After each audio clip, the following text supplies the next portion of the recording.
Bueno, buenas noches. Es un gusto para el Grupo de Ingenieros Civiles y Ambientales de la Politécnica Nacional el tener esta noche a la ingeniera civil, Magister en Science, María Gabriela Cabrera Puga.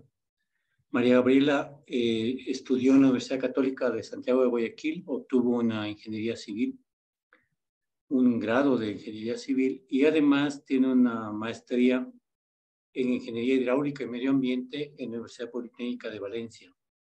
También tiene un título de experta universitaria en transitorios hidráulicos en conductos cerrados. Ha sido ingeniera de proyectos y parte de la dirección de proyectos en la compañía Plan Hidro y también ingeniera en Hidroestudios Compañía Limitada. María Gabriela obtuvo el premio Francisco Amador y Casa, premio al mejor graduado de la promoción de la carrera de Ingeniería Civil en la Universidad Católica de Santiago de Guayaquil. Además, premio al mejor egresado otorgado por el Colegio de Ingenieros Civiles del Guayas. Esta noche nos va a presentar el tema de estructura de control y regulación en el ramal denominado A del estero salado. Bienvenida, Gaby. Gracias. Buenas noches. A ver, déjenme compartir.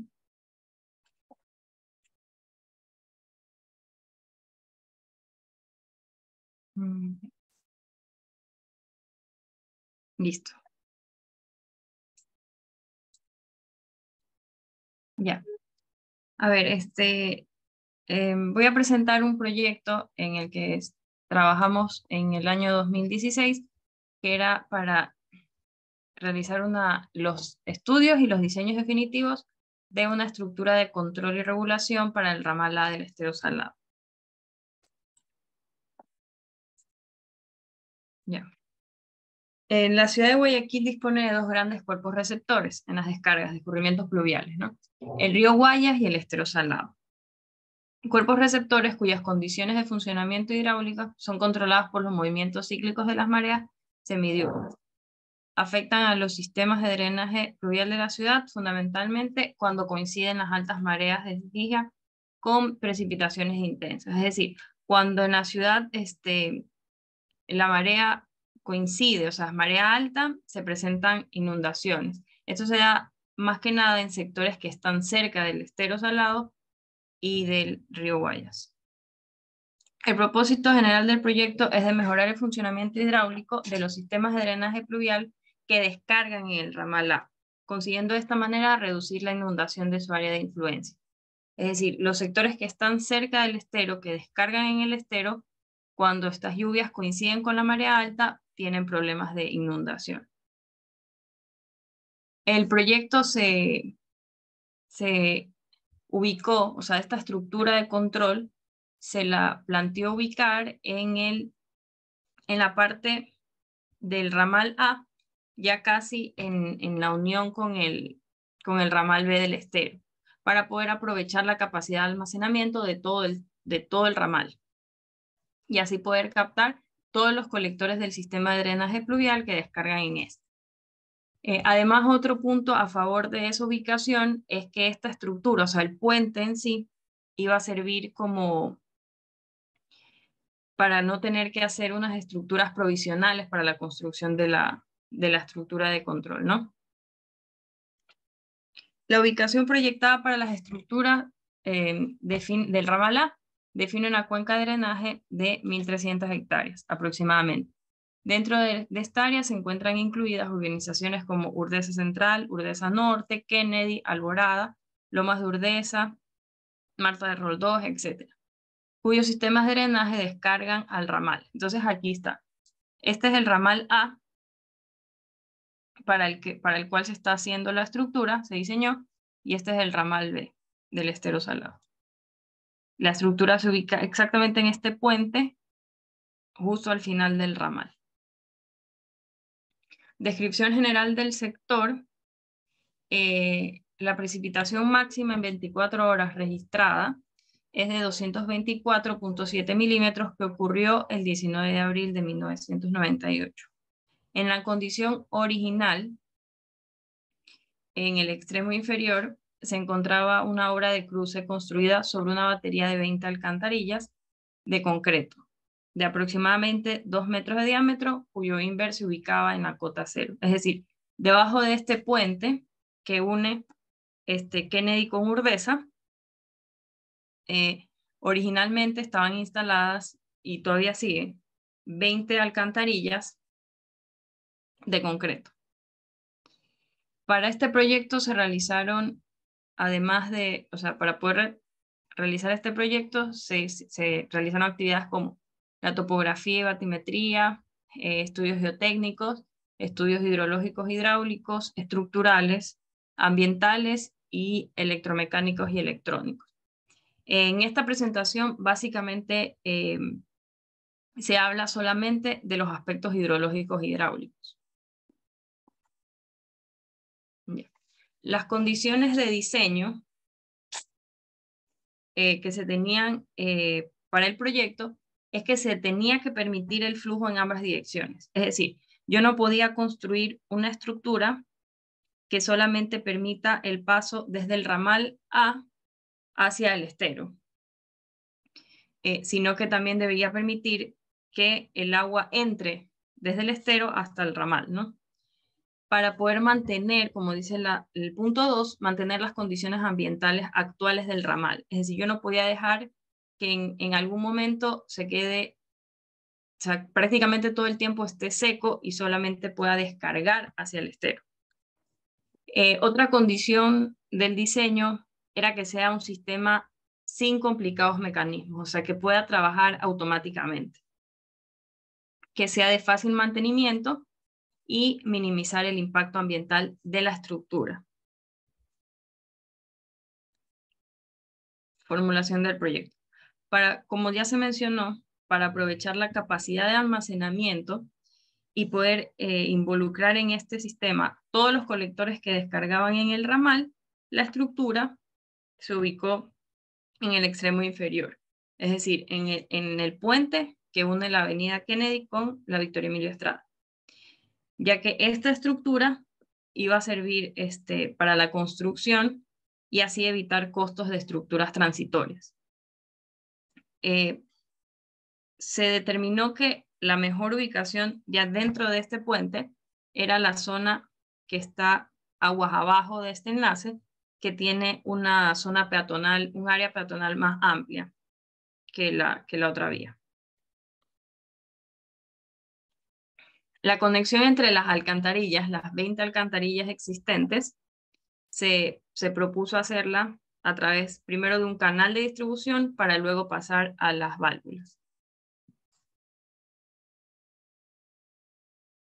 Para seleccionar los elementos de regulación y control de tal forma que se ajusten a las condiciones de diseño, se estudiaron varias opciones. O sea, se evaluó utilizar varios tipos de válvulas, pero la mayoría permitía solo el flujo en una dirección. Es decir, no podíamos poner todas las válvulas como válvulas check porque no permitían, no podíamos cumplir una de las condiciones del proyecto, que era permitir el paso en las dos direcciones. Se evaluó también otras estructuras, pero eran mucho más complejas. Entonces se determinó que la más simple y que cumplía todas las condiciones del proyecto eran las válvulas pinch, cuya operación permite el flujo en ambas direcciones y que con sensores electrónicos funciona automáticamente. Las válvulas están alojadas en un compartimento estanco a continuación del canal de distribución, cuya cota es igual a la cota inver de las alcantarillas. O sea, están instaladas a la misma cota de las 20 alcantarillas que están originalmente en el puente.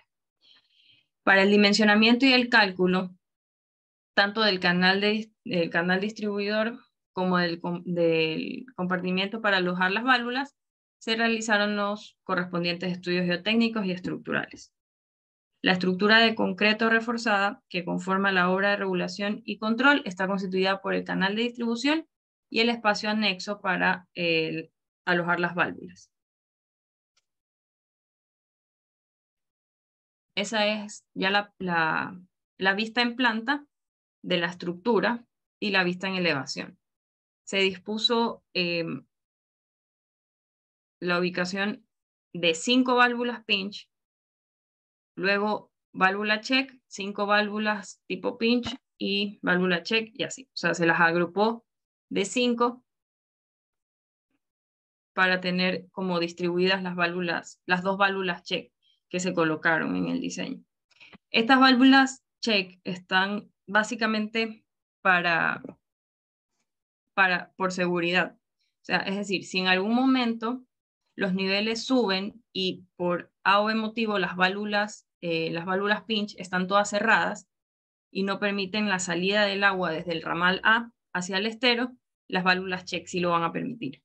Entonces es como un sistema de seguridad, como que fuera un rebozo, básicamente. Si se sube demasiado el nivel, se va a ir el agua por las válvulas check. Esa es una imagen del tipo de válvula que se planteó. Las válvulas pinch lo que tienen es una estructura que a lo que se accionan se inflan, se llenan de aire, se inflan y no permiten el paso del agua. Y las válvulas check, en cambio, simplemente tienen una estructura que solamente se mueve hacia el sentido de aguas abajo, o sea, no permite que el agua se regrese. Esta es una presentación de la sección transversal de cómo están instaladas las válvulas. Aquí se puede ver la tubería existente de la alcantarilla, el canal de distribución y la válvula. En este caso, esta es la válvula check y esta es la válvula pinch. Son del mismo diámetro, pero visualmente, desde la parte de afuera, la válvula pinch es más grande por la estructura el mecanismo que utiliza para cerrarse. Por eso parece que fuera más grande, pero son del mismo diámetro interno. Formulación del proyecto. El número y dimensiones de las válvulas requeridas se determinaron mediante respectivos estudios hidrológicos e hidráulicos, para cuyo efecto se utilizó el modelo del Stormwater Management Model. Ya. Este modelo, que integra la generación del escurrimiento con el transporte de este a través de los conductos, que pueden ser tuberías, canales, estructuras de regulación, bombas, etc. Para modelar el escurrimiento se consideraron las características de las cuencas, los hietogramas de tormenta que caen sobre estas, así como los procesos para transformar la lluvia total en lluvia efectiva. El análisis hidráulico se puede efectuar por diversos métodos, como el del flujo uniforme, la onda cinemática y la onda dinámica.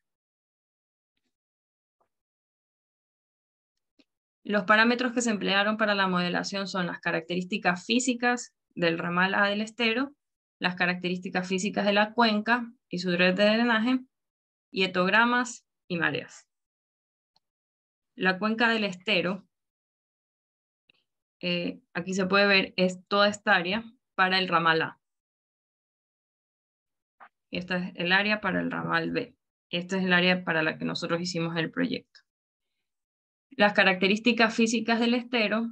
Para conocer la geometría del cauce del estero, en el área del proyecto se efectuó un levantamiento conjunto entre batimetría del cauce y la topografía de las orillas, para poder tener la información del estero. Características físicas de la cuenca y de su red de drenaje. La cuenca que aporta al ramal A hasta su confluencia con el B tiene una extensión superficial de 13.2 kilómetros cuadrados.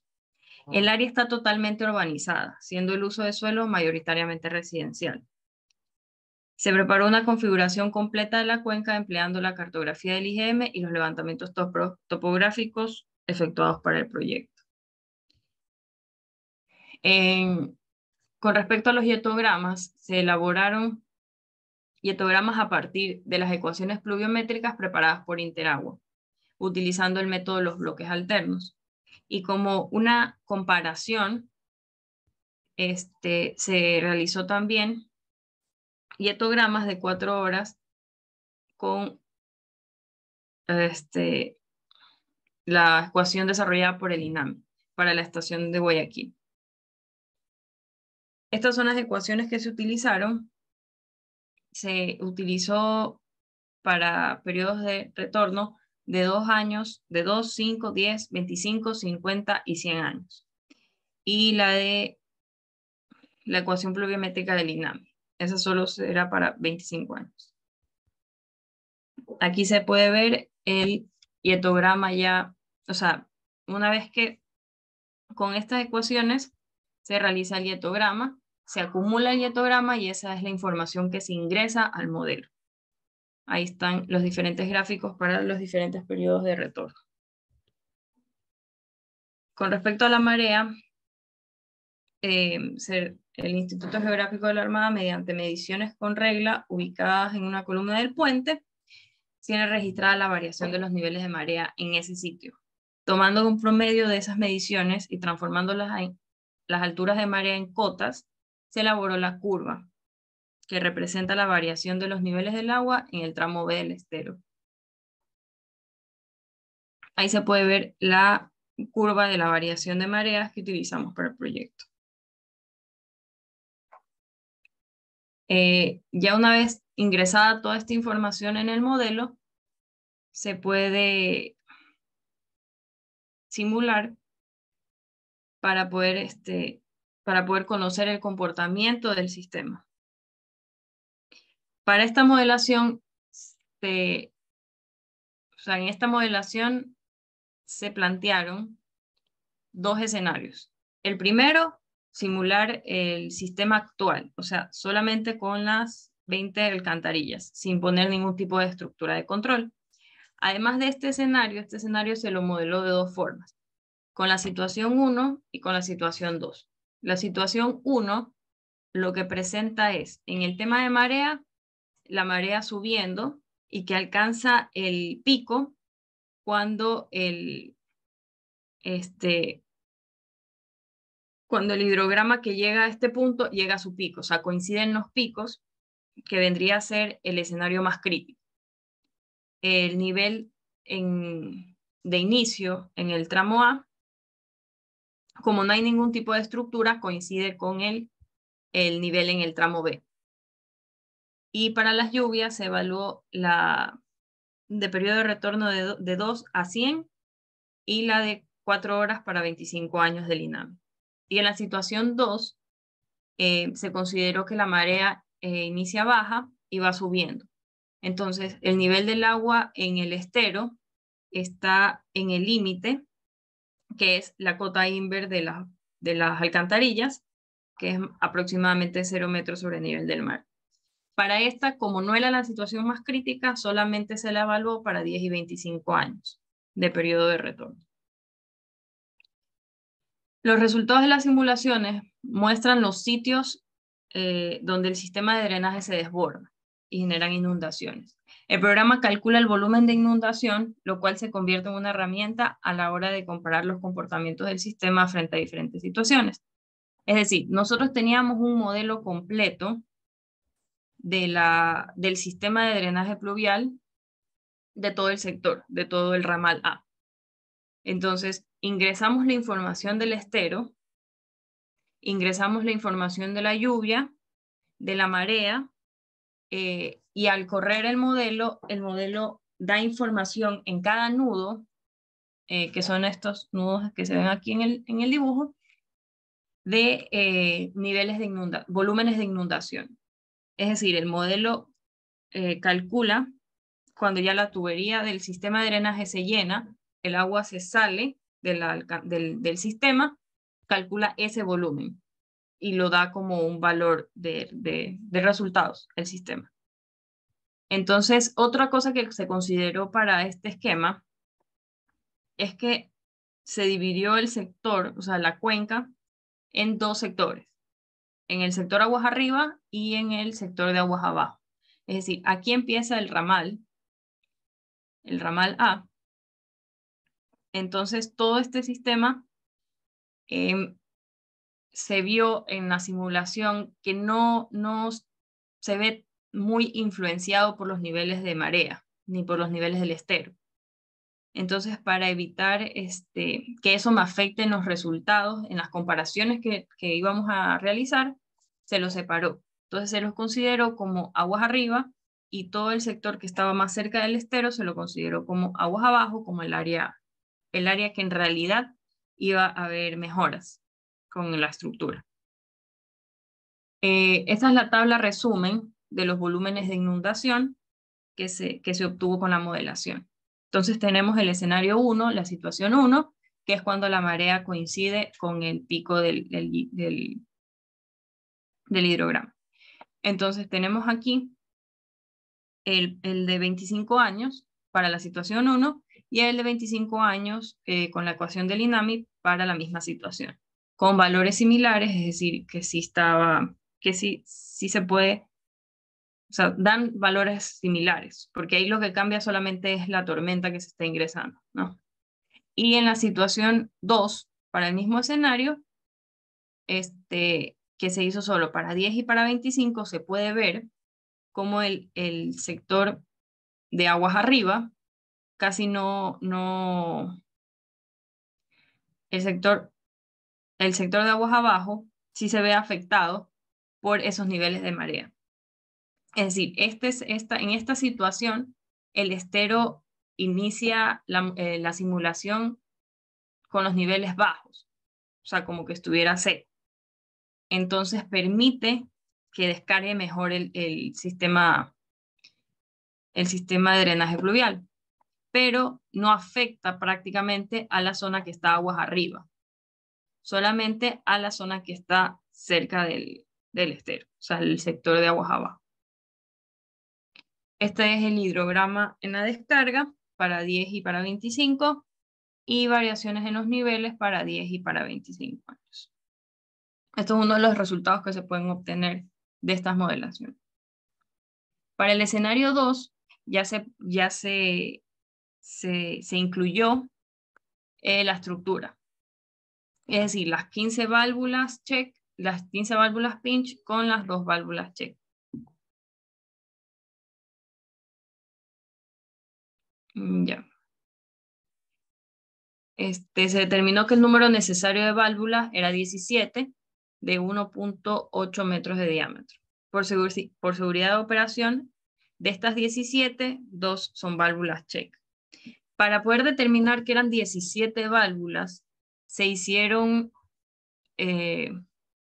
varias simulaciones. Es decir, no se decidió de entrada que iban a ser 17, ni el diámetro, sino que se fue evaluando esa combinación de número de válvulas y diámetros para que no se afecte el sistema. Es decir, que si yo modelo las válvulas completamente abiertas o el sistema sin esas válvulas, debía funcionar igual. Es decir, que la inclusión de estas válvulas no genere represamientos aunque las válvulas estén completamente abiertas, sino que el sistema esté funcionando exactamente igual. Con varios intentos se llegó a este número de válvulas. Para este escenario se evaluaron las mismas situaciones, la 1 y la 2. La única diferencia es que la idea del proyecto es que los niveles estén bajos en el ramal al momento de la tormenta. Entonces, aunque los niveles de marea estén subiendo, que era la situación 1, que coincida el nivel de la marea alto con el hidrograma, el nivel en el estero al inicio de la simulación esté bajo, porque se considera que las válvulas están cerradas originalmente. Entonces, ya con esto se tiene la misma tabla de resumen de los volúmenes de inundación. Para 25 se ve que están similares para las dos ecuaciones. Y para la del escenario 1 y 2, ya la diferencia aguas abajo no es tan grande como en el escenario 1, porque son condiciones iniciales similares, que el nivel en el estero está bajo. Ese es el hidrograma. En la sección de la descarga se puede ver que son caudales menores que en la modelación original y la variación de los niveles, que es similar. Con la comparación de estas situaciones con y sin proyecto, se demuestra que el comportamiento hidráulico del dique en la situación con y sin proyecto es similar. Es decir, lo que les explicaba, que a pesar de que están instaladas estas válvulas, esto no afecta el comportamiento original del sistema, que permite la entrada y la salida. Es decir, que en la época seca, el agua entra y sale del brazo en las condiciones de proyecto similar a la situación existente. O sea, no se ve afectado por la presencia de estas válvulas. Lo siguiente que se pudo determinar con la comparación entre las situaciones es que el propósito de reducir las inundaciones sí influye en estos niveles de inundaciones, sí se reducen. Sin embargo, se vio que no eran volúmenes muy grandes. La forma más efectiva de evaluar los beneficios de esta reducción con y sin proyecto es a través de la medición del daño anual esperado.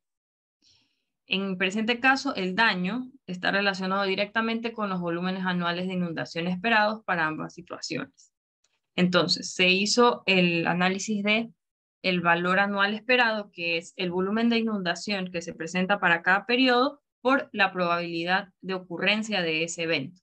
Entonces, al obtener el valor total del volumen anual esperado para el escenario 1, o sea, sin proyecto, se obtiene 82.211 metros cúbicos. Mientras que para la situación con proyecto se obtiene 59.979. Se ve claramente que la reducción no es muy grande, por lo que se consideró para poder evaluar otra alternativa, ampliar la capacidad de los colectores. Es decir, yo ya le estoy permitiendo al sistema drenar de manera libre al dejar los niveles bajos, pero sigue habiendo inundación. Entonces, la siguiente consideración era aumentar la capacidad de los colectores que descargan en el estero. Ahí está. Considerando la reducción de los niveles de inundación no es significativa, se preparó otra alternativa. Esta consiste en mejorar el funcionamiento del sistema de colectores que descargan en el ramal A, reemplazando tramos de tubería que no tienen la capacidad de evacuar los caudales generados por las tormentas de 5 años de periodo de recurrencia. Se diseñaron 11 de los 18 colectores que descargan. Es decir, como se puede ver en este esquema, principalmente son 18 los colectores que descargan directamente al estero. O sea, se está considerando solamente la zona del aguas abajo, porque esos son los que descargan al estero directamente. Entonces, de los 18 colectores, se rediseñaron solo 11. Es decir, se amplió la capacidad de esos colectores. Es importante mencionar que para esta simulación no se está considerando estructura. Se está considerando el escenario original de la marea y el sistema actual, o sea, solamente las 20 alcantarillas. Con estos cambios en el sistema, se puede ver que la reducción del volumen anual esperado es mayor. En este caso ya es 39, en comparación a los 59 que se obtenía con el sistema y en comparación a los 82 del sistema sin ningún tipo de cambio. Entonces se puede ver que comparando el sistema sin proyecto y la obra, hay una reducción del 27% de volumen de inundación anual esperada. Y entre el escenario 3, que es mejorar la capacidad de los colectores, hay una reducción del 52%. Sin embargo, hay que considerar en esta evaluación que la reducción en volúmenes de inundación, con el mejoramiento de los colectores, es prácticamente el doble que la del sistema, de la estructura de control.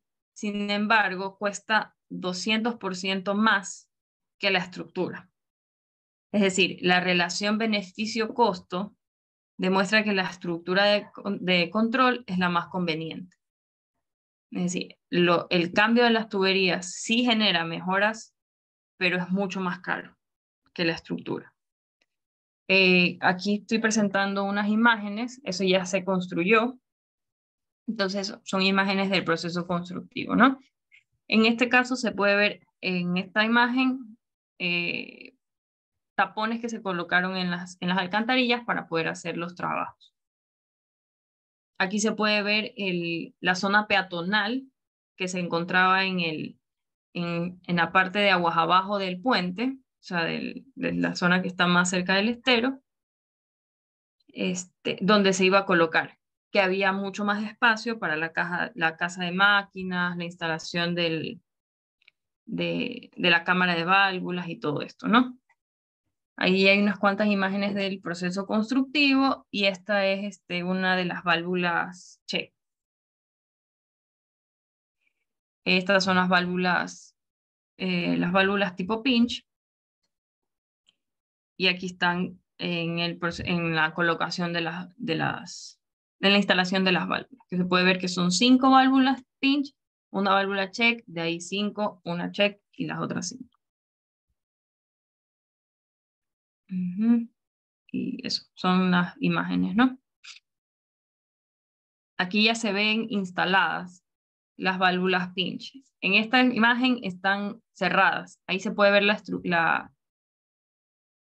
estructura que tiene interna, que se infla y no permite el paso del agua a través de la válvula. Aquí ya está en operación y así ya quedó instalado, ¿no? Aquí se ven las 17 válvulas. Y en los arreglos en la zona peatonal.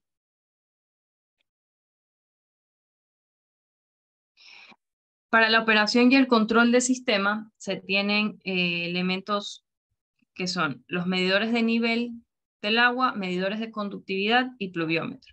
Los medidores de nivel se colocaron 6, 3 que están cerca del puente zigzag y 3 que se encuentran en el canal disipador de energía, el que está justamente aguas arriba de las válvulas. Se hizo combinaciones de par para poder ir haciendo las comparaciones. Se colocaron 6 para poder tener tener seguridad. Es decir, si falla uno, se puede comparar con los otros 2. Si hay diferencias entre las mediciones que botan cada par, el sistema se lo puede usar manual hasta resolver el problema, porque el sistema trabaja automático. Medidor de conductividad, monitorea en tiempo real y de manera constante la conductividad, salinidad y la temperatura del agua en el ramal, para controlar los niveles de sal en el agua no lleguen a valores críticos que afecten al manglar. Y el pluviómetro, que detecta la presencia de lluvia. Las opciones de operación, como les decía, son 15 válvulas que trabajan con inclusión de aire, que se encuentran agrupadas en 5. Cada una de estas es controlada por una válvula de control de aire. O sea, el control maneja 5. O sea, hay 3 controles para cada uno. Y las válvulas check. Entonces la operación se puede utilizar de 2 sistemas, de 2 formas. La operación automática, que es en tiempo, que se lo puede activar como modo época lluviosa o modo época seca.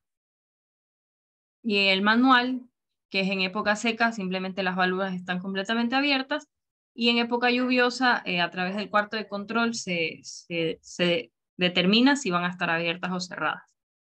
Esta operación tiene que ser definida ya por EMAPAC, de acuerdo con la información que proporcionan los instrumentos. Se debe ajustar ya a la realidad. En la actualidad, o sea, ahorita ya están todas instaladas, pero están completamente abiertas. Y ya, como un comentario adicional, estos estudios fueron ejecutados bajo un contrato entre EMAPAC y el ingeniero Pedro Castro. Los especialistas que trabajaron en el proyecto se anotan a continuación. El director del proyecto, el ingeniero Pedro Castro, el encargado de la parte de hidrología hidráulica, el ingeniero Miguel Cabrera, La geotecnia la trabajó el ingeniero Osvaldo Ripalda, la parte estructural, ingeniero Carlos Chon, la parte eléctrica, el ingeniero Wilfrido Ventimilla, y la topografía y batimetría, el ingeniero Galo Estupiñán. Pero como les explicaba, en esta presentación se habló solamente de la parte de hidrología y de hidráulica. Gracias.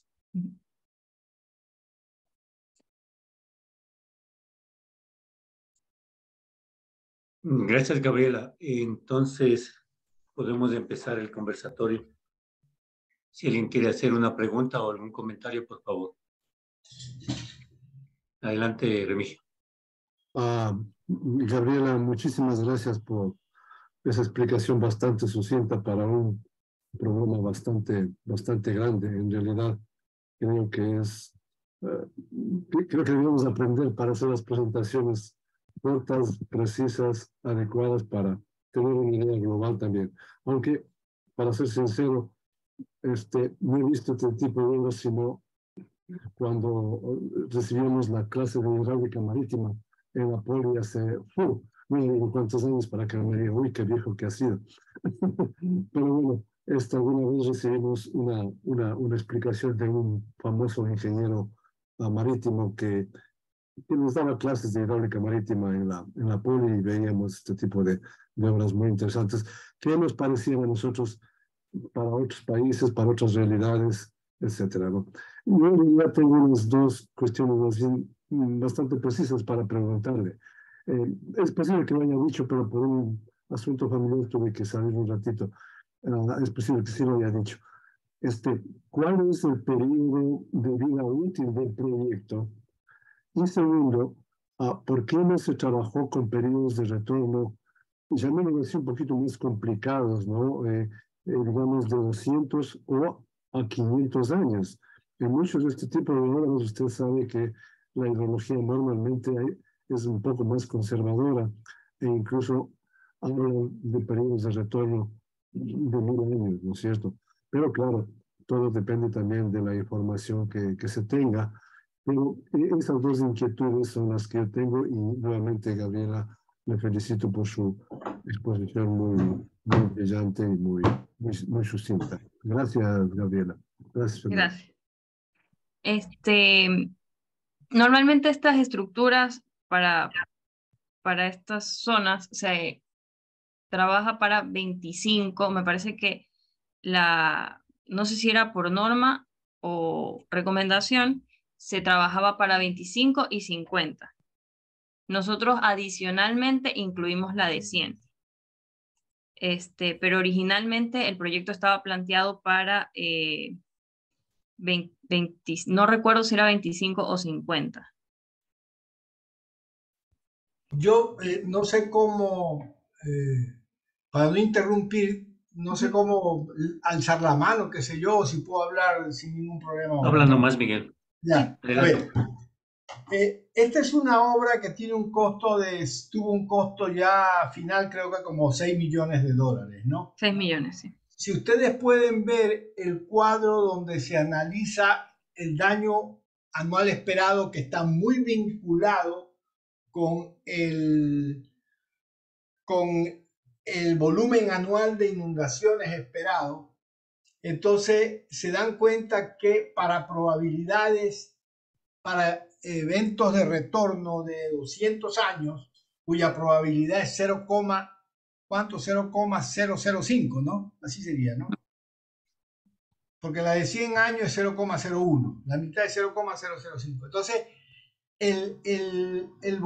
¿cómo se llama? El daño ya es muy pequeño, porque al multiplicar el volumen, que es muy grande, por la probabilidad, que es tan chiquitita, entonces ya prácticamente no pinta para nada en la evaluación de un costo.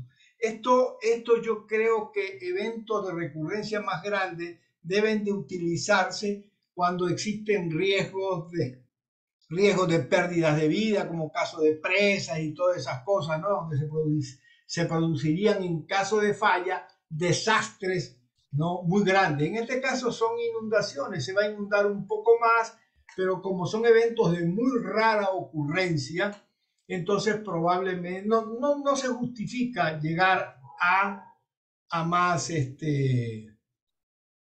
a recurrir a periodos más grandes, por un lado. Por otro lado, estamos viendo que esa es básicamente la capacidad de regulación que tiene ese cuerpo receptor.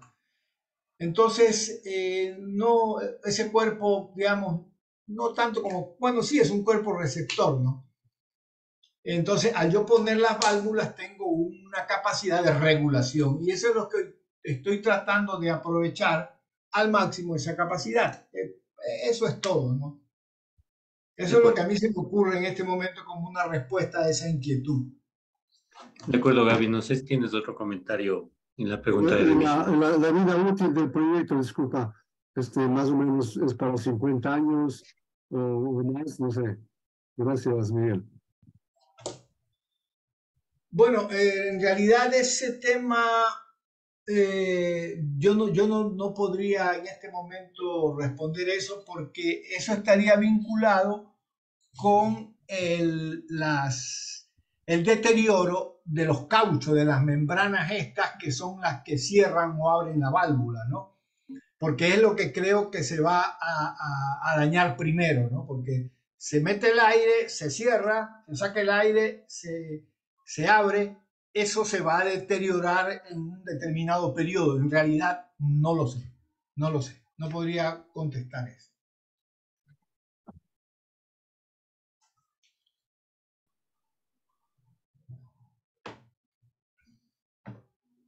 Correcto. No sé si alguien más alguna pregunta.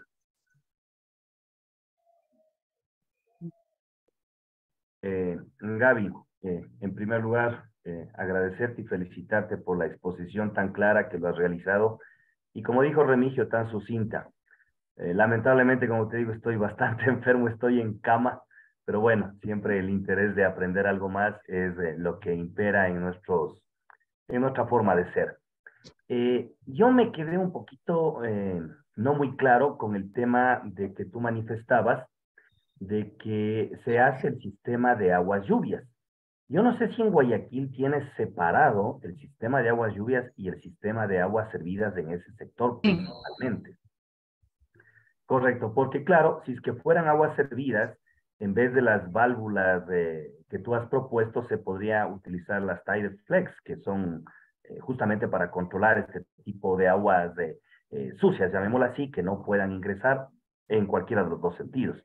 Entonces, bueno, con la aclaración que me indicas, me quedo mucho más tranquilo.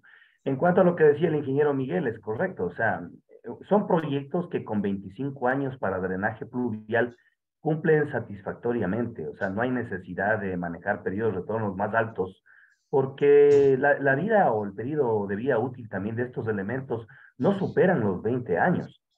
Obviamente, después de los 20 años, lo que se hace con este tipo de válvulas es darles mantenimiento e inclusive overjolear o a su vez cambiar.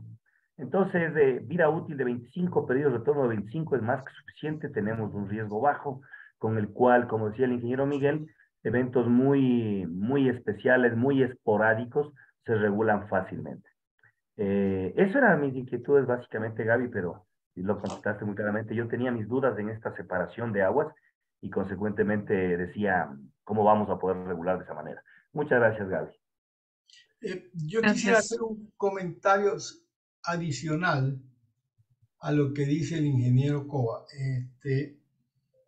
Hace algunos años, como por el 2005, 2006, la compañía, nuestra empresa, pues que ya lamentablemente no está, Hidroestudios, hizo un contrato, en realidad un consorcio, había un consorcio y dentro del cual la parte hidráulica la manejábamos nosotros, con la empresa de agua potable de Quito para unos estudios en las quebradas, creo que la raya norte, raya sur, ya no me acuerdo, fue hace mucho tiempo, además pues yo no conozco Quito con todo ese detalle, pero bueno, fueron unos proyectos en las quebradas.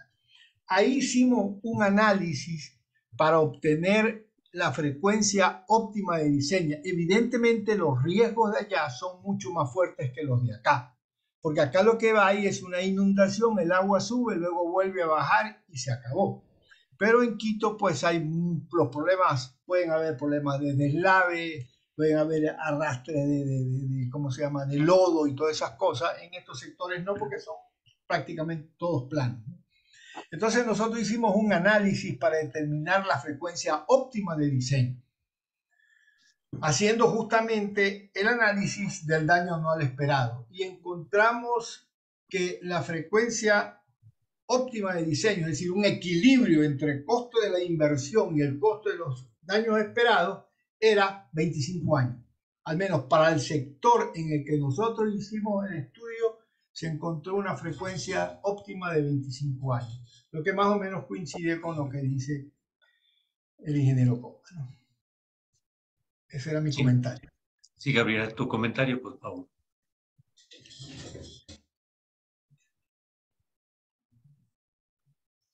No tenía ningún comentario. Ok. Bueno, yo quiero contarles, primero felicitarte, Gabriela, por tu presentación. Quiero comentarles que en el caso de un poquito más al norte de la Quebrada Navarro, que fue la que calculó y hizo el diseño el ingeniero Cabrera, nosotros hicimos en el Anglo-French, que corresponde al colector que pasa por un ladito de la Politécnica Nacional. Ahí el periodo de retorno óptimo fue de 50 años. Es decir, que el daño evitado era mayor. Porque, digamos, teníamos edificios, teníamos bancos, teníamos una serie de elementos que, ¿no es cierto?, permitían decir que había un daño evitado mayor. Ese era un tema. Veo que se hizo una comparación ya en el trabajo de ustedes en Guayaquil entre la eficiencia que se lograría con esta estructura versus la eficiencia que se lograría con solo, digamos, incrementar las dimensiones de los colectores. Pero también se podría pensar, por ejemplo, en no incrementar la dimensión de los colectores, sino más bien hacer, por ejemplo, estructuras de retención, tanques de tormenta, etcétera, en el sentido de que estas estructuras ya más puntuales y localizadas también nos podrían permitir retener un poquito más digamos, de volumen y reducir un poquito más el daño, ¿no? No sé, parece que no fue necesario en su estudio. ¿Cómo fue esta situación? Si puedo intervenir, yo creo que eso es lo que nosotros llamamos detention ponds, que son unas presas pequeñas que fueron diseñadas con el propósito de que el agua de todas maneras fluía a través de la presa, pero no a través del cuerpo de la presa, sino a través de como un desagüe, pero que tenía muy poco diámetro o permitía un desfogue lento. No me acuerdo en cuál de las quebradas fue que se hizo eso, Miguel, si tú me recuerdas porque yo me acuerdo que fueron diseñadas 2 o 3. No, perdón, Hugo, yo creo que Fernando está hablando del caso de Guayaquil, no de Quito, ¿no? Así es. Ya. Yo pensé que estaba hablando porque en el tema para retener digamos, el flujo del agua también, ahí fueron utilizadas estas, que no me acuerdo en qué quebradas fueron instaladas, bueno, fueron construidas, por eso se construye. Pero en todo caso, pensé que a eso se refería. Ya, yo podría responder el tema de la consulta que le hace a María Gabriela ahora, en el sentido de que primero, las urbanizaciones que ocupan el área que drena al estero son, creo que Urdesa, Kennedy y otras dos más. ¿Ah? Sí. Sí. Y son urbanizaciones que tienen una densidad, vamos, no son verticales, casi todas son planas, todo es totalmente pavimentado. Existen muy pocas posibilidades de utilizar, ¿cómo se llama?, estructuras de regulación. pero en todo caso lo que debemos decir es que no se hizo ningún intento, es decir, no se analizó la posibilidad de hacer los famosos SUTS, ¿no? Para reducir el impacto de las lluvias en el escurrimiento. Ya. Ese era un tema. El otro, Pato hablaba del tema de calidad del agua, y evidentemente que el primer lavado de las calles tiene un impacto que puede ser incluso superior, puntual, pero digamos, el hidrograma, si le queremos llamar así, o el grafo de concentración de contaminantes puede ser muy alto. Entonces, en ese sentido, el agua lluvia que proviene del primer lavado sí tiene una carga contaminante. Entonces, por eso vale la pena ahí decir que los SUDs desarrollados ya en la ciudad no ayudan mucho en el pico, ¿no? Pero ayudan mucho en el tema del mejoramiento de la calidad. ¿Qué te parece, Gabriel? Sí, sí, justamente hace poco estuvimos teníamos una presentación sobre estos sistemas y uno de los beneficios es eso, el mejorar la calidad. O sea, uno de los objetivos de los SUTS es mejorar la calidad del vertido. Pero el problema es ese, es temas de espacios, porque de todas formas son estructuras que ocupan espacio y esas zonas ya están prácticamente completamente ocupadas. Y por ejemplo, temas parterres que también se pueden utilizar, son pequeños, o sea, no hay mucho espacio, no lo evaluamos en ese momento, pero tampoco creo que hay muchas posibilidades de incluirlos en ese sector. ¿Y cómo le ves tú un programa, por ejemplo, de incentivos municipales para que cada una de las viviendas, los edificios, empiecen a retener, a reusar el agua lluvia? Porque eso pues, se podría hacer más de mayor impacto que realmente que los SUS, ¿no? Porque no hay espacio. Claro. No sé, o sea, en este caso no hay ningún, o sea, que yo sepa, ningún tipo ni de regulación, ni incentivos, ni normas que apliquen para estos sistemas. Pero, por ejemplo, en las zonas nuevas se podrían implementar bastantes de estos sistemas, o sea, en las nuevas urbanizaciones, porque Guayaquil, por ejemplo, está creciendo hacia afuera, o sea, es horizontal completamente. Entonces, en esas urbanizaciones nuevas sí se podrían empezar ya a construir. Es más, creo que sí hay unas que consideran ciertos sistemas, pero no creo que todas, porque la verdad es que los urbanizadores también colocan lo que por norma se necesita y no mucho más que eso, por tema costos. Pero sí debería haber se debería tratar de implementar normas o recomendaciones para estos sistemas en las nuevas urbanizaciones, más que nada, que es mucho más fácil, sería mucho más fácil implementarlas. Y Claro, gradualmente vamos viendo que mejora la ciudad. Ujú. sí, El otro tema, adelante, Miguel. no, solamente el único comentario que iba a decir, este es el trabajo que nos corresponde a los ingenieros, sobre todo a los ingenieros que de alguna manera están vinculados con el tema ambiental, porque definitivamente el urbanizador trata de aprovechar al máximo, ¿no?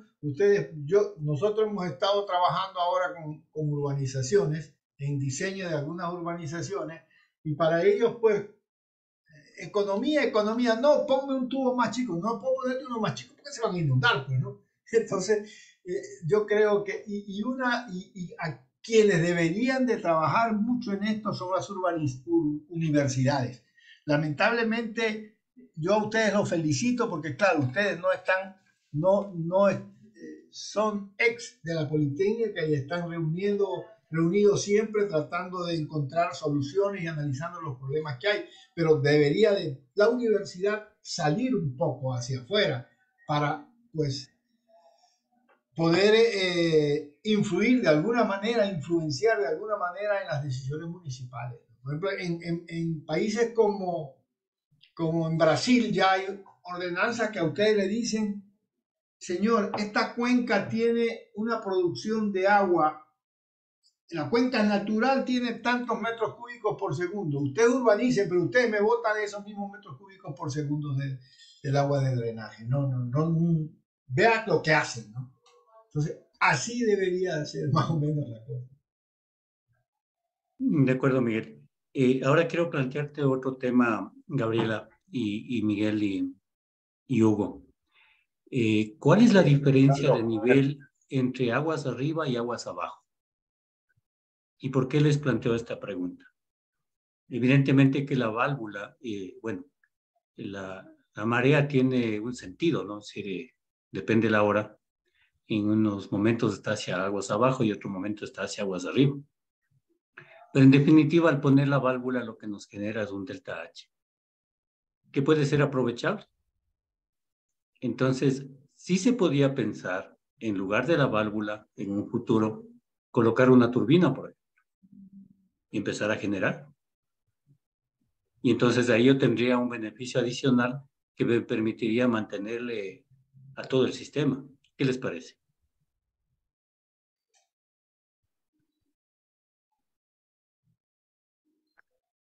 La verdad, no hemos analizado eso, ¿no?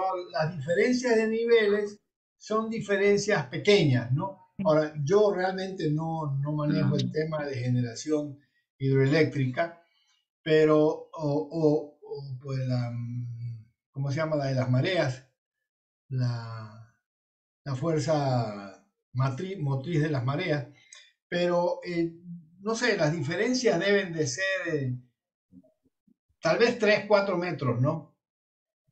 Y habría, bueno, cuando el agua entra y cuando sale genera, o sea, debería haber una entrada y una salida, no sé, realmente yo no manejo el tema, no sé María Gabriela si tú conoces sobre eso, o Hugo Landívar, o cualquiera que nos comente porque me parece interesante, ¿no? Mira, si estamos hablando de 20 válvulas, ¿qué caudal tiene cada válvula? 17 válvulas. No, ¿qué caudal dice? ¿Qué caudal tiene cada válvula? O sea, tienes una velocidad de 2 metros por segundo y tienes un diámetro de 1,70, ¿no es cierto? Entonces, si tú sumas los 17 caudales, multiplicas por delta H y tienes una potencia interesante. Son como 140, ¿cuál es el caudal máximo que sale? 140 metros cúbicos creo que, ¿no? Habría que hacer los cálculos, pero la idea en últimas es empezar a generar unos beneficios adicionales en los proyectos que nos permitan, digamos, darle operación, mantenimiento y sostenibilidad, ¿no? Sí, podría ser interesante. En realidad nunca cuando hicimos el proyecto, nunca se analizó este tema, ¿no? Pero podría ser interesante, claro. Son como 10 metros cúbicos que en un momento dado bota cada válvula. Por 10 metros cúbicos, por 1,4 metros de carga, ¿cierto? Por un rendimiento del 90%. Es bajito para una turbina. Puede ser 95. Yo quisiera hacer un comentario ahí. Si bien es cierto, estas ideas son muy generosas con el medio ambiente, pero no se acercan a la realidad económica de los países. La energía mareomotriz, aquí en Ecuador, se analizó en algún momento en el estuario del río Chones, si no me equivoco, con un caudal muchísimas veces más alto del que estamos escuchando en el proyecto de Gabriela, y que lamentablemente no fue rentable bajo ningún punto de vista. Las energías renovables, diferentes a la hidráulica que nosotros en el país muy escasamente lo tenemos, el costo de instalación y el costo de producción es extremadamente alto. Por ejemplo, solo topando el tema fotovoltaico, el costo duplica al que nosotros disponemos con la energía hidráulica de cualquiera de nuestras centrales hidroeléctricas. Peor aún, pensaría yo en tener una generación a través de la mareomotriz. Y también hay que analizar el otro punto de vista. Esa carga no es permanente, es solo por picos de horas e inclusive en muchos de los casos por temporadas. Entonces, la infraestructura que nosotros montaríamos va a ser súper subutilizada. Es decir, si yo quiero hacerle funcionar al 100%, voy a terminar funcionando al 10 o al 15%. El ejemplo típico de Billonaco. Billonaco no es rentable bajo ningún punto de vista. Lo que pasa es que es amigablemente acorde a la imagen que el Ecuador quiere dar. Y ahí está la gran diferencia. Entonces, este tipo de cosas hay que analizarlas muy profundamente. Las ideas son fantásticas, me encantan, Fernando. Yo estudié justo energías renovables y me encantan estos espacios, pero la aplicabilidad en el país es compleja. Lo que pasó en España con la fotovoltaica, la solar en general, un fracaso después que el gobierno apoyó muchísimo. Las grandes centrales fotovoltaicas les tocó cerrar porque el gobierno les dijo, paremos, ya no puedo subsidiar. Entonces, estas son una de las cosas que siempre se deben revisar, analizar y obviamente, ojalá algún momento tengamos esta energía completamente limpia, ¿no? Ventajosamente el Ecuador es un país en donde todavía la hidráulica, quitándola a un ladito, la construcción con el cemento de las grandes presas, todavía decimos que es energía limpia. Y la ventaja también, ¿cuál es? Que nosotros podemos almacenar. Si tengo mayor necesidad de energía, saco más agua y si tengo menor, dejo el agua. Mientras que en caso de la otra, es igual que la fotovoltaica. La produzco y si no le uno al sistema interconectado, no la puedo almacenar. No hay cómo almacenar hasta el momento con la tecnología en el mundo. Ese es el comentario. Tenía otro comentario que se me escapó. Creo que mi gripe ya me hizo olvidar. Déjame ver si es que me acuerdo luego de un momentito. Ok, dos cositas más tengo yo de preguntas. La una, ¿en qué consiste el canal disipador de energía? El canal que está justo aguas arriba de las válvulas. Es para distribuir el agua. Ya. Lo que va entrando de las alcantarillas se distribuye y sale a través de las válvulas. Es de distribución. Ya. Sí, no es Y, disipación, ahí no hay ninguna disipación. El agua, sí, como tú dices, es un distribuidor, tienes razón. de acuerdo. Y la otra pregunta es, ¿cuál es el algoritmo de control? ¿Conversaron con la empresa de agua ahí en Guayaquil? ¿Cómo terminaron definiendo el control? O sea, de lo que tenemos entendido, tienen que hacer unas pruebas y así, pero más o menos es de lo que más o menos vi, es para época lluviosa, el automático es con una diferencia más o menos de 10 centímetros entre el nivel en el zigzag y y el de aguas arriba de las válvulas. Cuando se sube el de la marea, se empiezan a cerrar para que no se llene el estero, pero si se presenta lluvia, se cierran, o sea, no del todo, no lo tengo del todo claro, pero hay unas condiciones. O sea, si se sube un poco el nivel, creo que es 10 centímetros, ya se cierran. Se cierran en grupos de 5. O sea, primero se cierran 5, pasan no sé cuánto tiempo, se cierran las otras 5 y se cierran las otras 5. Y cuando ya el nivel de aguas arriba queda por arriba, no sé cuánto, si es lo mismo 10 centímetros o es otro valor, ya se empiezan a abrir para que pueda descargar. Y de ahí hay unas mediciones de lo de la salinidad, que cuando son valores que no son los esperados, se junta con información meteorológica de si va a llover o no va a llover, y eso determina si las válvulas, si están cerradas, si se deben abrir o no, o se debe mantener cerrado para mantener los niveles bajos. Y eso más o menos, pero todavía no está, creo que entregado al 100%, entonces creo que todavía deben de estar en unas pruebas para ya terminar de automatizar la operación. Pero más o menos esa es la idea. Con los sensores que están aguas arriba, aguas abajo, los niveles de la medición esta de la calidad del agua y con información meteorológica. Hay un comentario adicional solamente. El tema es que EMAPAG está en este momento preparando toda la documentación porque ya recibió la obra de parte del contratista y se la va a pasar a Interagua porque Interagua es quien va a operar el sistema. En este momento entiendo yo que el MAPAC ha hecho quizás ha preparado un pequeño esquema de operación, pero quien finalmente definirá en base a mediciones y a pruebas y todas esas cosas, los mecanismos de operación será Interagua.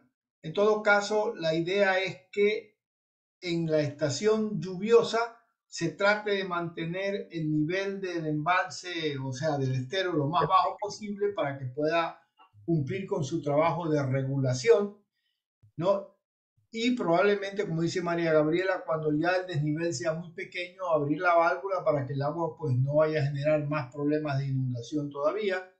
Y también, pues, en la época seca, pues el agua va a entrar y salir sin ningún problema, ¿no? Entra y sale sin ningún problema, va a trabajar como trabaja ahora, ¿no? Solamente la diferencia es en el invierno. Y en invierno, cuando no llueve, pues también deberán de permitir la entrada del agua para que los niveles de cloruros en el estero no vayan a afectar, o sea, no desciendan y afecten al mangle, ¿no? Porque esa es una zona donde hay bastante mangle todavía. Entonces, mantener los niveles de salinidad en la cantidad que se requiere para mantener los mangles. Ese es más o menos el esquema, pero todavía no está totalmente definido, ¿no? Muy bien, perfecto. No sé si hay alguna pregunta Me adicional. permite, Fernando. Me Claro, acordé Pato. de la pregunta sobre el poder almacenar agua en épocas de lluvia. Ese no es un tema del urbanizador, ese es un tema de la legislación de cada ciudad. Yo creo que cuando las ciudades puedan realizar una legislación acorde, económica y ambientalmente posibles, los urbanizadores tienen que tener esta obligatoriedad de dejar sus espacios en donde se pueda almacenar el agua. Vamos a poner un ejemplo muy simple, el nuevo aeropuerto de Quito, que está en Tababel. Aquí ya no es nuevo, ¿no? Ahí nosotros disponemos justamente Aló.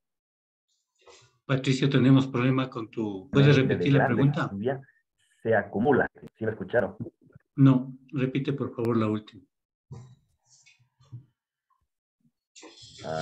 ¿Aló? ¿Se me No te estamos cortó o escuchando. no? No, no te estamos escuchando. Repite por favor. Creo que el alcalde lo está boicoteando.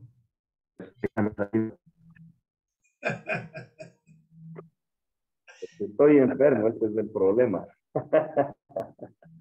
A ver, creo que ahí mejoró porque está en mi habitación y ahí no molestó. Se corta. Hace un momento. No se Pato, escucha. escríbenos la pregunta. Escríbenos la pregunta para leerla. Puedan regular la legislación.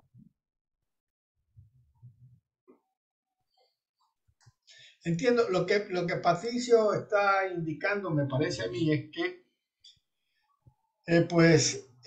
no son los urbanizadores ni son los que desarrollan el urbanismo de una ciudad los que tienen que ver con los controles y con las medidas estas de protección ambiental, pues sino la municipalidad, ¿no? Desgraciadamente, pues lo que pasa en nuestro país, en muchos de los países, es el contubernio que hay, ¿no? Es decir, por ejemplo, Guayaquil ha crecido de una manera exagerada. Digamos, la zona de San Borondón, por ejemplo, es una zona donde se construye, pero de una manera impresionante. El otro día conversaba con un urbanizador, le decía, pero si hasta la cota 50 se podía construir, no, ya esa ordenanza no existe, ahora se pueden ir hasta arriba, ¿no?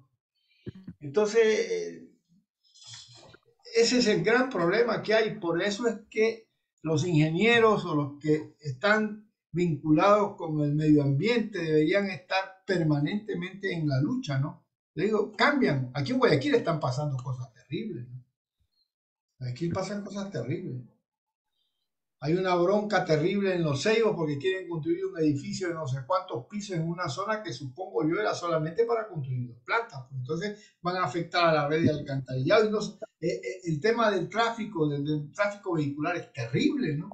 Imagínense un edificio que tiene no sé cuántas personas que van a vivir ahí, cada gente de alto nivel que tiene 2 o 3 vehículos por cada familia. Entonces, pero ahí son cosas que pasan. Ese es el tema. De acuerdo. Te escribí, Fernando. Sí, ya te leo. A ver, vamos a leer el chat. Dice Patricio, debe haber una regulación municipal para poder almacenar el agua lluvia, porque caso contrario al urbanizador no le interesa. Claro, eso es. No sé si tienes un comentario, Gaby. No, eso sí, está claro. Porque como les decía, o sea, el urbanizador siempre va a tratar de hacer lo, lo justo y necesario y lo que sea más económico. Entonces, cualquiera de estas estructuras suele ser un costo adicional. Claro, el urbanizador ahora está tratando de conseguir más bien son las famosas certificaciones EDGE, ¿no? Donde Sí. pues se pretende ahorro de energía y ahorro de agua, ¿no? Porque de esa manera tienen más oportunidades de venta, ¿no? O sea, tienen como un plus las viviendas y la gente se anima por eso, ¿no? Pero eso es solamente consumo de energía y consumo de agua, no Agua. generación de agua de lluvia, no generación de aguas residuales, no generación de aguas o de basuras y de todas las demás cosas. Bueno, yo considero que eso va a ser el futuro y que vamos a ir gradualmente viendo nuevos cambios, nuevos rumbos en las ciudades. Ojalá. Sí, sí, eso va a pasar. Y Yo, Gabriela yo, nos va a hace, ayudar en eso. yo hace unos 12 años construí la casa de un amigo, que es también miembro del grupo. Y obviamente él me decía, Patricio, yo quiero que separes las aguas grises, negras y pluviales. La casa está en la vía La Intervalles. Y lo hicimos de esa manera. Los tres sistemas son completamente separados. El momento que llegamos a la puerta de la casa, nos tocó poner la última caja de revisión y unir los tres sistemas y mandar al alcantarillado público, porque obviamente no hay todavía la política municipal e institucional de regular este tipo de cosas. Entonces, yo insisto, este es un tema no técnico, es un tema de que en el manejo político tiene que estar un técnico para que implemente este tipo de cosas. Una consulta sobre ese tema. ¿Todo Quito tiene sistema combinado o hay algún sector ya más moderno que tiene sistema separado? Bueno, te comento que básicamente las urbanizaciones del Valle de los Chillos que están regidas por el cantón Rumiñahui, ellos son separadas. Ah, ya. Pero el centro urbano de lo que es la Sangolquí, el casco antiguo, es combinado. Ah. Entonces, claro, habrá que hacer un proceso de cambio que irá poco a poco, ¿no? Gradualmente tendremos que ir separando las aguas y tendremos que ir separando con la única posibilidad para cambiar el tema de nuestros ríos. Si no, caso contrario, no hay solución. Entonces, claro. Sí, una consulta adicional. Hace algunos años nosotros trabajamos en Quito en un proyecto, nosotros firmamos como empresa Hidroestudios, cuando existía, 2 contratos con la empresa de agua. El uno era el que hablábamos de las quebradas, las rayas y no sé cuánto, y la otra que ya no me acuerdo el nombre, ¿no? La Navarro. La Navarro, sí. Raya Azul y no sé qué. Pero después, como por los 2009, 10 por ahí creo, hicimos unos estudios también asociados con una firma alemana, los estudios de la descontaminación de los ríos de Quito, donde se previó la construcción de unas plantas de tratamiento de aguas residuales. Esas plantas se construyeron. Yo no No me acuerdo todavía. exactamente. No. No todavía. Ahora estamos contratando las plantas de los valles. En este año estamos ya contratando los estudios de las plantas en La Merced, en Checa, y ya tenemos terminada la planta de Caracalí, el diseño. Entonces, estamos en este proceso ya de implementar las plantas. Yo no me acuerdo, el uno creo que era el río, hay un río de las monjas se llama, ¿no? ¿No? Sí, ¿no? Río Monja, sí. Monjas. Creo que para ese había una planta, ya no me acuerdo. La verdad es que yo no participé mucho en el proyecto, pero lo que sí sé es que Fichtner diseñó unas plantas para ese sector, ¿no? De acuerdo. Fernando, una preguntita. ¿Y más o menos qué porcentaje digamos, el consumo de agua potable de Quito va a ser tratado, digamos? ¿Se está hablando de un porcentaje bastante alto o todavía sigue siendo pequeño para el No, es tratamiento? pequeñito. A ver, en el sur de Quito tenemos 100 litros por segundo. Nosotros necesitamos hacer un tratamiento más o menos de 7 por 7, de 5 metros cúbicos por segundo. ¡Qué barbaridad! Entonces, estamos ahora en ese proceso de ubicar los terrenos, de determinar la factibilidad real de disponer los espacios y luego de eso sí definir ya la parte técnica del diseño de plantas, ¿no? Pero primero hay que establecer el tema de la propiedad sobre los terrenos y eso es un poco complejo en una ciudad donde el suelo es caro realmente. Claro. ¿No? Solo como una broma de que por las fiestas de Quito, pero primero que funcione el metro, por favor. Bueno, ya dicen que va a funcionar, o sea, el 21 de diciembre, creo que dicen, ¿verdad? Tienen que No, Pero invitarle al pato. qué para- bueno, qué bueno. ¿Ah? Ya tendré que irme a Quito para pasear en el metro. tiene que venir, ingeniero Miguel, tiene que venir. Aunque aquí todavía no me he subido ¿cómo se llama? Se A le la cuenta. aerovía. A la aerovía esa famosa que es un desastre completo. Yo recién me subí el otro día, pasa vacío. Qué ¿Es pena. Es un caro? pésimo negocio ese. Uy. Bueno, tengo que salir. Un gusto inmenso. Gracias, Gabriela, por su brillante presentación. Gracias. Les agradezco mucho. Espero verlos la próxima semana. Que la pasen bien. Gracias. Yo creo que desde la Chao, hora. Remy. Chao, chao. Chao, Chao, César. chao. Orlando. Le vamos Chao. a Chao, comprometer a Gaby Pato. para una Cuídense nueva también. charla. Chao, Fernando, Gabriela. Le Chao. Chao, vamos Remy. a comprometer a Gaby Yo, para una nueva charla, pero no en festividades. Sabes que no tomamos en cuenta que hoy es fiestas de Quito. pero Lamentablemente. hoy es 2 por la fiesta, ¿cuándo es? El Es 5, que aquí el en 6. Quito, sí, pero es que aquí en Quito festejan Ahí el ya está, ¿ves? festejando. Ahí está la Ahí está, cerveza, ya está saludando. claro. Aquí en Quito festejan el viernes y el sábado. El domingo, el 5 a lo menos, ya antes por los toros salía la gente. Pero el 6 Claro, y 7 no sale a nada. claro. Entonces, sí, lamentablemente nos equivocamos en la fecha, Gaby. Así que te Sí. comprometo para el próximo año con un nuevo tema para que nos puedas dar y ahí te garantizo un quórum bastante alto, ¿ok? Muchas gracias, Listo. Gaby. Bueno, y a Me ustedes encantó. también que pasen unas bonitas fiestas. ¿Ah? Hay Gracias. que celebrar con moderación nomás. Pero creo que ahora hay más moderación en la fiesta de Quito, o sigue siendo igual que antes. Ingeniero Es Miguel, peor. no me ¿Ah? vacile, ingeniero Miguel, verá que estoy en cama yo. Del, Bueno, un och- del abrazo a 80. todos. Orlando, Gracias, que la salud. pasen bien. Buenas noches. Muchas Dale, chao, gracias. chao. Hasta Chao, luego. Hasta chao. luego. Chao, Gracias. Orlando. Creo que Luego, al cuídense. pato Chao, no nos le han vemos, dado hablamos, que permiso, les por vaya eso muy está en bien. cama, creo. Yo creo que fue por la pérdida de la selección que estoy que me muero ya. No, es porque ganó el Aucas. Ah, también. Y hoy Brasil por poco. Chuta, qué relajo. Este mundial está bien raro, hermano. Está Oiga, lindo. Está solamente súper chévere, quedaron está súper Brasil y chévere. Argentina ya, ¿no? De acá. De Ya los se fue latinos, Uruguay. solo los dos. La peor participación de equipos latinoamericanos en los mundiales, en todos los 22 mundiales. Así, La peor ¿no? participación, sí. Qué pena. Así es el fútbol. Bueno, Cada Así segundo es. cambia.